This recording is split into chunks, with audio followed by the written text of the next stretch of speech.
আপনি কি এমানি ব্যবহার করতে চান? চলুন দেখে নিই কিভাবে আপনি রেজিস্ট্রেশন করবেন, লগ ইন করবেন আর সহজেই টাকা অ্যাড করতে পারবেন। স্টেপ 1, কিভাবে রেজিস্ট্রেশন করবেন। প্রথমে ইমানি ওয়েবসাইটে বা অ্যাপস ওপেন করবেন, তারপর রেজিস্টার বাটনে ক্লিক করুন। একটি ফর্ম আসবে। ক্রিয়েট ইউর অ্যাকাউন্ট ফর্ম পূরণ করুন। Full name, email address, country ও ফোন নম্বর সঠিকভাবে লিখুন। তারপর একটি পাসওয়ার্ড দিন এবং সেটি কনফার্ম করুন। টার্মস অফ সার্ভিস চেকবক্সে টিক দিয়ে ক্রিয়েট অ্যাকাউন্ট বাটনে ক্লিক করুন। স্টেপ 2, কিভাবে লগ ইন করবেন।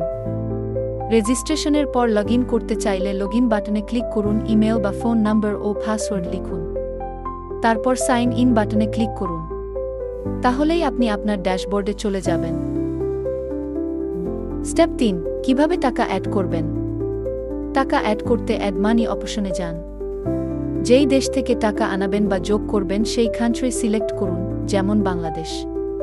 তারপর পেমেন্ট মেথড থেকে নির্বাচন করুন, যেমন মোবাইল ফাইন্যান্সিয়াল সার্ভিসেস বা ব্যাংক ট্রান্সফার।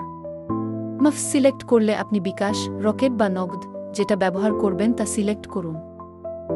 তারপর আপনাকে যে নাম্বারে বা অ্যাকাউন্টে পেমেন্ট করতে হবে সেই তথ্য দেখাবে, যেমন ক্যাশ নাম্বার। এই নাম্বারে আপনি বা যে টাকা পাঠাবে তাকে বলুন বিকাশ থেকে পেমেন্ট করতে এবং স্ক্রিনশট আর ট্রক্স এড পাঠাতে। এটা আপনাকে নিচের বক্সে দিতে হবে। যেই পরিমাণ টাকা সেন্ড বা পেমেন্ট করেছেন সেই অ্যামাউন্ট লিখুন, যেমন 1000 টাকা। নিচে দেখাবে কমিশন কত কাটবে। ট্রান্স্যাকশন এড লিখুন এবং পেমেন্ট রিসিপ্টের স্ক্রিনশট আপলোড করুন। সবশেষে সাবমিট রিকোয়েস্ট বাটনে ক্লিক করলেই 5 মিনিটের মধ্যে আপনার অ্যাকাউন্টে টাকা যোগ হয়ে যাবে। তারপর এই টাকা আপনি ক্যাশ আউট অন্যান্য কাজ করতে পারবেন। এইভাবেই সহজেই এমানি অ্যাপ ব্যবহার করে রেজিস্ট্রেশন, লগ ইন এবং টাকা যোগ করতে পারবেন।